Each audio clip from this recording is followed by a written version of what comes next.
When I arrived at the camp, I was shocked by the sign on the gate. It said, "Do not try to escape. You will be killed." Every day in the camp was like torture. We had to get up at 5 o'clock. First, the guards counted us. We received only a few spoons of rice as breakfast. Then we had to walk outside the camp to walk on the land. When we were finally done, there was a criticism session in the camp where you had to explain what you did wrong that day and accuse others too. After we ate a little bit, there was a long session of ideological training. It was so hard to stay awake. At 10, we finally could go to bed. I often felt afraid and alone in the camp. I prayed to God that He helped me survive. I prayed for the opportunity to one day tell my story about this camp and God's work in North Korea.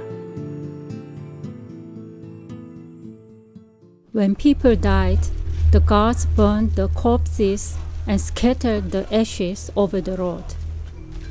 We walked that road every day, and each time I thought, one day the other prisoners will walk over me. I meditated on Psalm 23 every day, even though I was in the valley of the shadow of death. I did not fear anything. God comforted me every day. God gave me the strength to help other prisoners. I shared my food with sick people, and I helped to wash their clothes. God even encouraged me to tell some prisoners about Him. 5 people came to faith, and we held secret gatherings in toilets and other hidden places. They were on the edge of death, and I could give them a message of hope. All of us survived the camp because we looked after each other. After a few years in the camp, I was released. When the gate opened, I ran through it and I did not stop running. Not once did I look back. God had heard my prayers. He helped me escape to South Korea.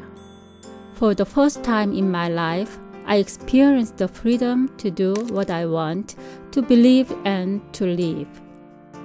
My life has been very hard, but Jesus is always watching over me. Thanks to open doors, I can now tell my story. Please pray for the prisoners in North Korea and the Christians who are not free to worship Him and risk their lives every day.